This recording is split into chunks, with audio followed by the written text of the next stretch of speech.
Okay, welcome back in. I'm now going to do my preview for the New Jersey Devils for this upcoming season. So last year, they had a very disappointing year, 38, 39, and 5. They finished with 81 points.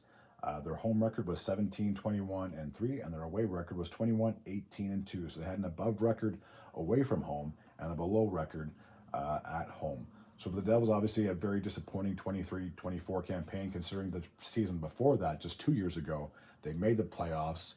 I think they were only a point behind Carolina for first place in that Metropolitan Division. They would go on to defeat the Rangers in 7, and then unfortunately they would lose to the Hurricanes in round number 2. And again, injuries I know always play a factor when it comes to teams, but for the Devils, they have to have extremely high expectations, especially after the big trade that happened in this offseason, and I will get to that in just a moment. So as always, I'll take a look at the roster to see who's still there, and we'll kind of just wing it and go from there. So when it comes to the forward position for the New Jersey Devils, Nathan Bastian is still there. He has a year left to go on his contract. Adam Beckman is a member of the Devils. Shane Bowers is there. Jesper Bratt has 7 years left to go on his contract. Paul Cotter, who I believe was an off-season signing, as was Justin Dowling. Josh Philman is a member of the team. Nolan Foote is here, and he has re-signed with the Devils. After him, there is Brian Halloran and Mark Hardman. Eric Holla has 2 years left to go on his contract. The captain, Nico Hischier, has 3 years left to go on his deal.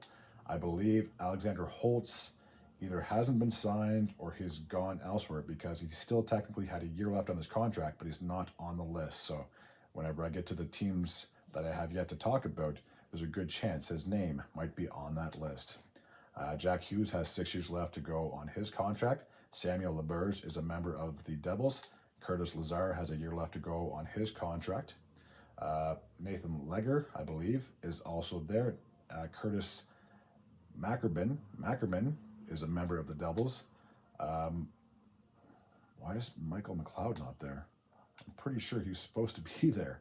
Anyways, Timo Meyer has 7 years left to go on his contract. Dawson Mercer has still yet to be re-signed.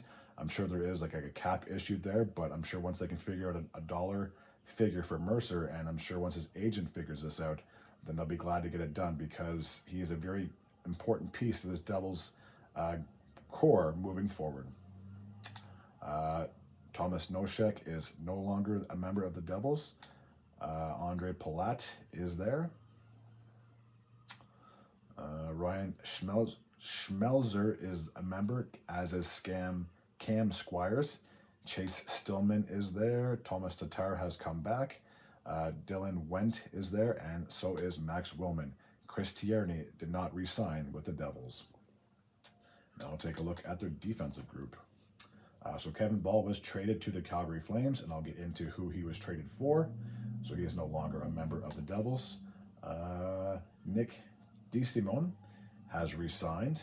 I think he came over with a trade from the Calgary Flames, if I'm not mistaken, this past year, or maybe the year before. I apologize. They have signed Brendan Dillon, who last played with the Winnipeg Jets. They have Michael Diot there as well. Dougie Hamilton, the big thing for him is, can he stay healthy? Obviously, him being injured last year didn't help this team at all, so if he can be healthy, I do believe this team should be competitive moving forward.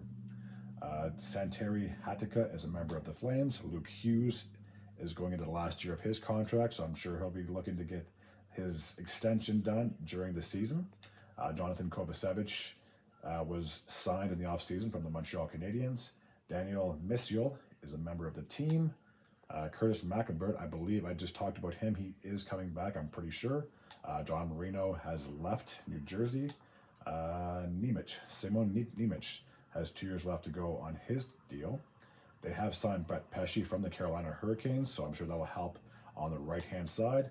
Jonas Siegenthaler has 4 years left to go on his deal. Brandon Smith is not returning.